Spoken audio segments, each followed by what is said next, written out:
હવે નવી સરકાર બનવા જઈ રહી છે। નવી સરકારને લઈને ભાજપના નેતાઓની થોડી વારમાં જ બેઠક મળશે। અધ્યક્ષ જેપી નડ્ડાના નિવાસસ્થાને ભાજપની બેઠક મળવા જઈ રહી છે, ત્યારે બેઠકમાં સંગઠન મહામંત્રી બીએલ સંતોષ પણ હાજર રહેશે। અમિત શાહ અને રાજનાથ સિંહ પણ આ બેઠકમાં હાજર રહેશે। સૂત્રો દ્વારા આ માહિતી પ્રાપ્ત થઈ છે, ત્યારે આવતીકાલે મળનારી એનડીએની બેઠક અંગે આ ચર્ચા હાથ ધરવામાં આવશે। ભાજપે 7 જૂને મહત્વની બેઠક બોલાવી છે। બેઠકમાં હારની સમીક્ષા પણ કરવામાં આવશે। વધુ माहिती मेळवीए, संवाददाता अजय यादव अपने साथ जोड़ाया है। जी अजय, बताइए जिस तरह से यहाँ पे बैठक शुरू हो रही है, किस बात का चर्चा इस बैठक में हो सकता है?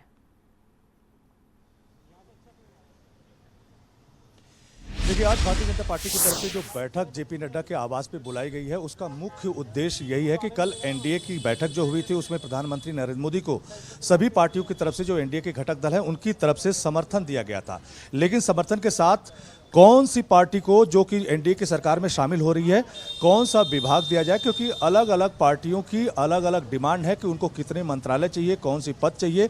तो वो तमाम सारी ऐसी चीज़ें हैं जिस पे आज समीक्षा की जाएगी। और खास करके आज की बैठक के बारे में अगर बात करें तो अभी जेपी नड्डा के आवास पे जो है रक्षा मंत्री राजनाथ सिंह पहुँच चुके हैं, लेकिन अभी गृह मंत्री अमित शाह को आना बाकी है, बीएल संतोष को आना बाकी है, और इसी तरह से जो भारतीय जनता पार्टी के जो बड़े पदाधिकारी हैं उनको यहाँ पर आना बाकी है। और इसमें मुख्य रूप से जो भारतीय जनता पार्टी की जो सरकार बनने जा रही है प्रधानमंत्री नरेंद्र मोदी की अगुवाई में, उसमें घटक दल को कितनी सीटें जो कितने मंत्री पद जो है वो दिया जाए, और साथ ही साथ भारतीय जनता पार्टी के जो लोग मंत्री पद पे शामिल किए जाएंगे वो किन जातियों के हिसाब से हो, किस राज्यों के हिसाब से हो, इस सब का यहाँ पर लेखा जोखा किया जाएगा। लेकिन ये एक पहली बैठक है, लेकिन कल भी कई सारी बैठकें हैं, जिसमें सबसे पहली बैठक यही भारतीय जनता पार्टी की तरफ से कल जो होने वाली है, उसमें जो भारतीय जनता पार्टी को कई राज्यों में करारी हार का सामना करना पड़ा है। यहाँ तक कि कई सारे मंत्री जो हैं हार का शिकार हुए हैं, और कौन से ऐसे कारण रहे हैं जिसकी वजह से भारतीय जनता पार्टी का परफॉर्मेंस इस बार 2014 और 2019 की तरह नहीं हो पाया है। तो उन तमाम सारी हार की समीक्षा या कारणों की समीक्षा की जानी है, जिसमें भाजपा शासित राज्यों के जो मुख्यमंत्री है उनको बुलाया गया है, उप मुख्यमंत्री जो हैं उनको बुलाया गया है, प्रदेश अध्यक्ष जो हैं उनको बुलाया गया है, और उनसे कहीं ना कहीं फीडबैक लिया जाएगा, या कह सकते हैं रिपोर्ट तलब की जाएगी कि आखिर भारतीय जनता पार्टी ने जिन राज्यों में खराब परफॉर्मेंस किया है उसकी कारण क्या है। क्योंकि कुछ कारण ऐसे भी गिनाए जा रहे हैं, खासकर उत्तर प्रदेश से ऐसी खबरें आई हैं कि जो लोग हारे हैं उनका कहना है कि ये एक तरह से विश्वासघात पार्टी के भीतर से भी हुआ है, और साथ ही साथ कई सारे नेताओं की तरफ से यह भी कहा गया है कि अति आत्मविश्वास का शिकार होने की वजह से भी ये हार हुई है। तो खैर, हार जिन भी वजहों से हुई है उसकी समीक्षा कल की जानी है। लेकिन कल ही एनडीए संसदीय दल की बैठक भी होनी है, और वो भी बैठक कहीं ना कहीं जो भारतीय जनता पार्टी की बैठक है उसी के साथ साथ थोड़ी देर बाद होनी है। लेकिन उस संसदीय दल की बैठक में प्रधानमंत्री नरेंद्र मोदी को संसदीय दल का नेता चुना जाएगा, और कहा जा रहा है कि प्रधानमंत्री नरेंद्र मोदी भी उस संसदीय दल की बैठक में अपना संबोधन देंगे, और उस संबोधन में कहीं ना कहीं वो लेखा जोखा आम पब्लिक या देशवासियों के सामने आएगा कि प्रधानमंत्री नरेंद्र मोदी की अगुवाई में जब तीसरी बार सरकार बनेगी तो आखिर किस फ्रेमवर्क के साथ काम करेगी। तो वो तमाम सारी चीज़ें महत्वपूर्ण हैं।